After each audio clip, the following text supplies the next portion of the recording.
고객 질문 중에 부동산 소유권 관련해서요. 공동 명의를 자녀와 함께하거나 손자와 함께할 수 있나요? 라는 질문이 있었는데요. 이에 대한 내용 논의해 보겠습니다.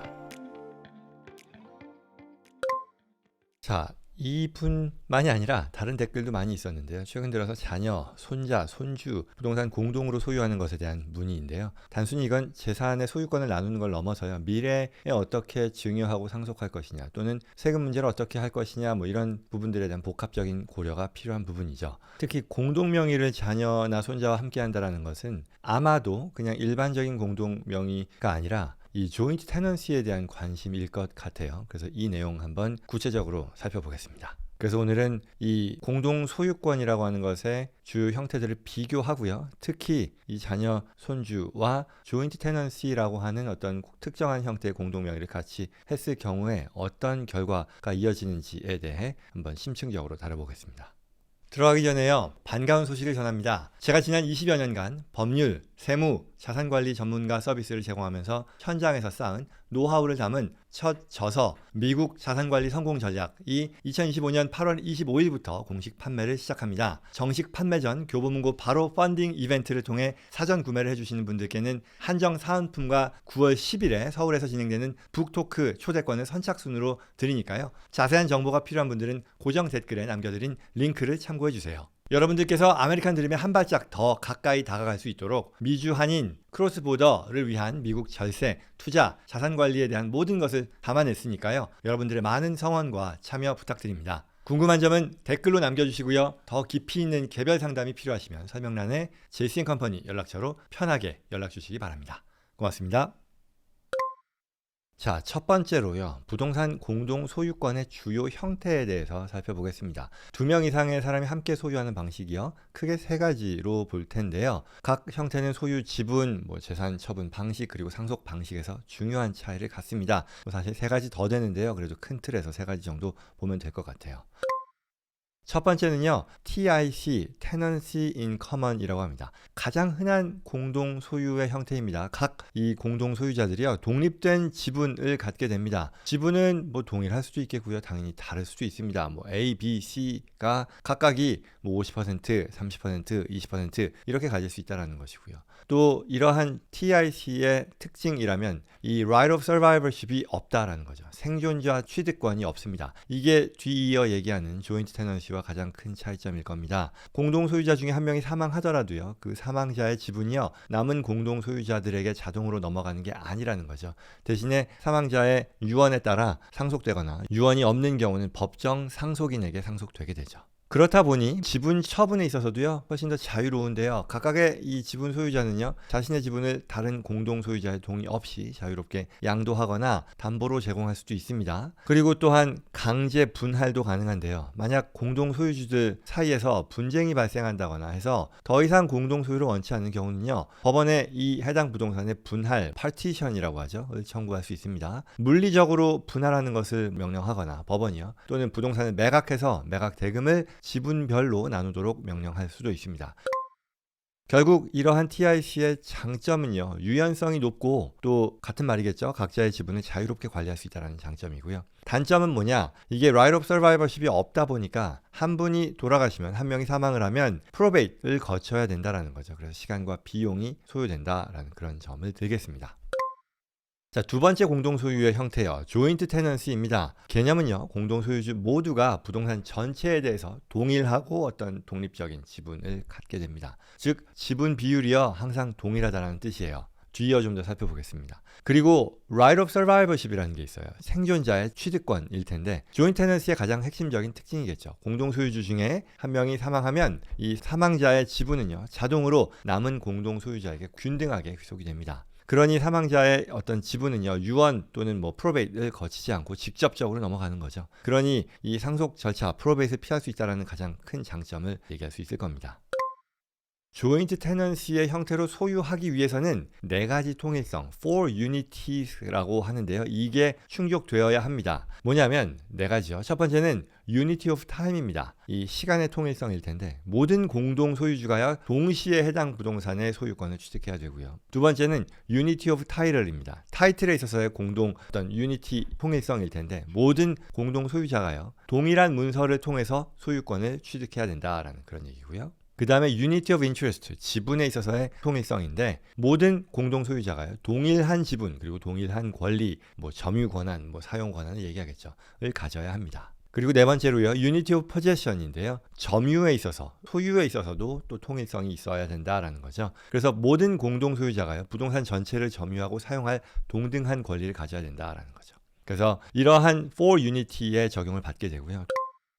또 지분 처분에 있어서도 제약이 있는데요. 공동 소유자 중에 한 명이 자신의 지분을 다른 사람에게 양도하게 되면 조인트 테넌시는 깨지고요. 이 해당 지분은요. TIC로 전환됩니다. 결국 생존자 취득권, right of survivorship이 상실된다라는 그런 얘기겠죠. 아까 말씀드린 대로 장점은 프로베이스를 피할 수 있다라는 것. 그리고 단점은 말씀드린 이 공동 소유자 중에 한 명이 지분을 양도하면 조인트 테넌시가 깨진다라는 그런 것들을 들겠죠.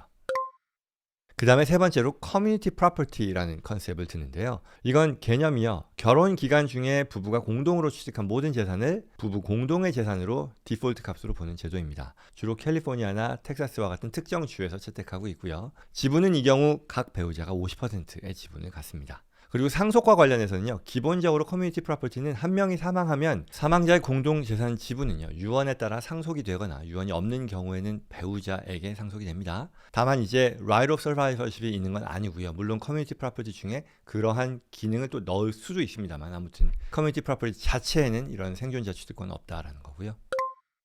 그럼 이제 본론으로 가서 앞서 이 질문은 자녀 또는 손주와의 공동 명의를 할 수 있겠냐라는 그런 얘기였잖아요. 조인트 테넌시를 얘기하는 건데 왜 그걸 원하느냐라고 한다면 첫 번째 앞서 얘기했던 그 프로베이트 어보이던스가 있겠죠. 결국 그 부모가 사망했을 때 부동산이 자녀에게 별도의 상속 절차 없이 이전된다라는 면에서 뭐 시간, 뭐 비용 여러 가지 절약할 수 있다라는 거죠. 그리고 또 신속한 재산 이전, 뭐 당연히 이어지는 얘기겠으나 프로베이트 없이 바로 이전되니까요. 이러한 장점이 있기 때문에 아마도 자녀, 손주와의 조인트 테넌시를 고려할 텐데 그러나 여기에는 뭐 여러 가지 고려사항, 뭐 고려사항이라기보다는 뭐 단점일 수도 있을 텐데요. 이런 부분들을 생각해야 된다라는 그런 얘기입니다. 몇 가지가 있는데 첫 번째는요. 앞서 얘기했던 for unity 있었죠. for unities라고 하는 그 조건들이 깨질 수 있다라는 거죠. 특히 뭐 얘기했었던 것 중에 unity of time 같이 취득해야 되는 거 그리고 unity of title 그리고 같은 타이틀을 가지고 있어야 되는 것을 깨는 상황이 될 수도 있다라는 거죠.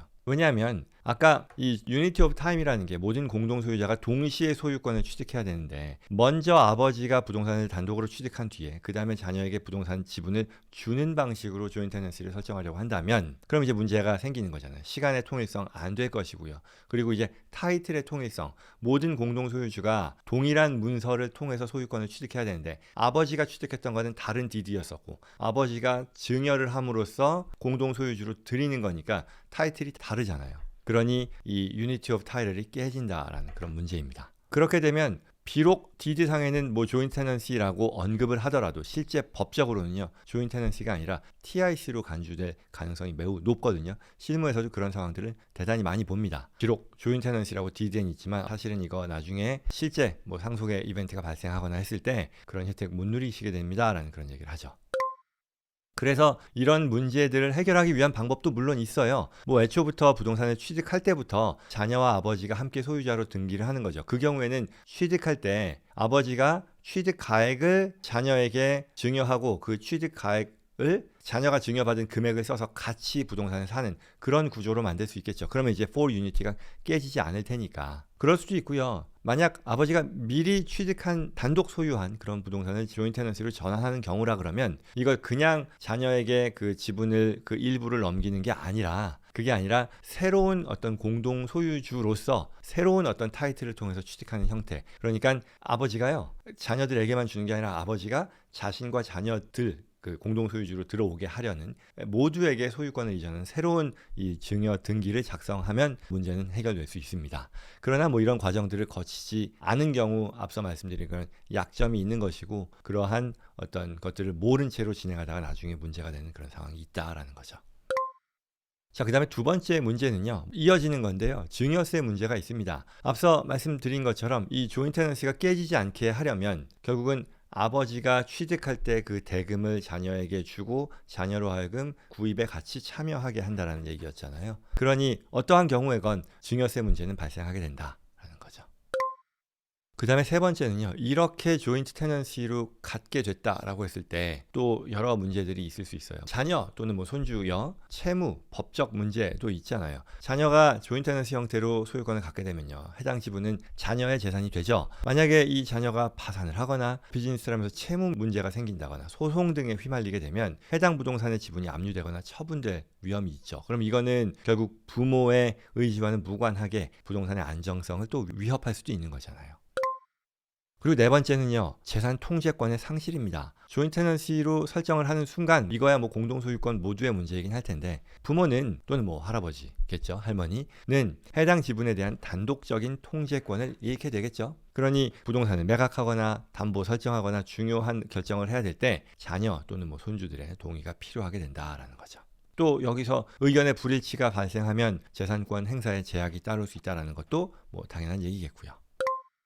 그다음에 마지막으로 다섯 번째는요. 양도소득세에 있어서 기초가액 문제가 있습니다. 뭐냐면 이 조인트 테넌시로 증여가 된 부동산이라고 하면 정확하게는 조인트 테넌시로 증여가 됐다기보다는 앞서 그 취득 방법에 대한 설명을 하면서요. 취득할 부동산의 자금을 자녀에게 증여하고 자녀로 하여금 그걸 취득할 수 있도록 참여하게 해준다는 그런 컨셉이라고 그랬잖아요. 뭐 어찌됐건 이렇게 조인트 테넌시로 인해 증여받은 자산은요. 증여 당시에 이 부모의 취득가액을 그대로 승계받게 됩니다. 그러니 나중에 부모님이 돌아가시거나 해서 실제 부동산을 다 취득하고 나서 그걸 매각할 때요. 증여받은 시점의 가격, 증여를 받았던 그 시점에서의 가격이 아니라 부모 또는 뭐 조부모죠. 처음 취득한 가격을 기준으로 양도 차익을 계산하게 되니까 양도소득세 부담이 커질 수 있습니다. 이게 좀 어려울 수도 있겠는데요.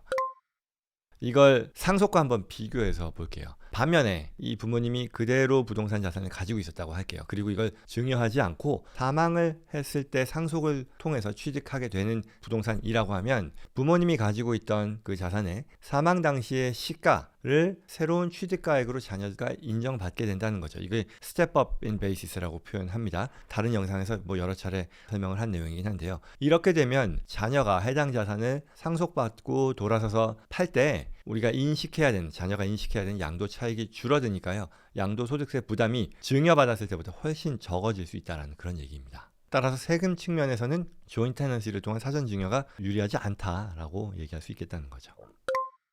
자, 이런 내용이었습니다. 그래서 자녀 또는 손주에게 조인트 테넌시를 통한 공동 소유를 제공하는 것이 대체로 그렇게 좋은 방안은 아니다라는 얘기가 될 텐데요. 실무상 대안은 뭘까요? 바로 리보커블 리빙 트러스트입니다. 결국 부모가 해당 자산에 대한 사후 상속을 약속하는 데 있어서 이걸 리빙 트러스트의 형태로 구현한다라는 거죠. 그래서 부모가 이 생전 신탁의 설립자이면서 또 트러스티, 그러니까 수탁자이고요. 또 자녀는 석세서 트러스티, 부모의 사망 이후에 이 트러스트를 운영하는 석세서 트러스티, 그리고 베네피셔리로 지정을 하면 결국 앞서 얘기했었던 어떤 그 조인트 테넌시의 장점도 누리면서 또한 단점을 없애는 그런 효과죠. 조인트 테넌시의 장점이 뭐냐면 프로베이트 면제였었잖아요. 그 프로베이트를 피할 수 있는 그런 효과도 있고요. 트러스트를 통해서. 그리고 또 이 조인트 테넌시는 스텝업 베이시스를 누리지 못하는 그런 단점이 있는데 리빙 트러스트는 이 스텝업 베이시스를 또한 누릴 수 있는 그런 혜택도 같이 가져가게 된다라는 거죠. 결국 그런 면에서 보면 대체로 이 조인트 테넌시보다는 이 리빙 트러스트를 통한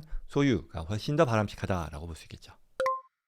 정리하면 이 자녀나 손자와의 부동산 공동명의, 특히 조인트 테넌시라는 것은 이 프로베이트를 피할 수 있다는 분명한 장점이 있지만 그럼에도 동시에 증여세 또는 자녀의 채무 위험, 또 통제권의 상실, 그리고 미래의 어떤 양도소득세에 있어서의 불이익과 같은 복합적인 문제들을 야기할 수 있다는 것. 따라서 그런 부분들에 있어서 대안으로서 우리가 얘기하는 리빙 트러스트를 고려하는 게 더 좋다고 저는 생각한다라는 그런 내용이었습니다.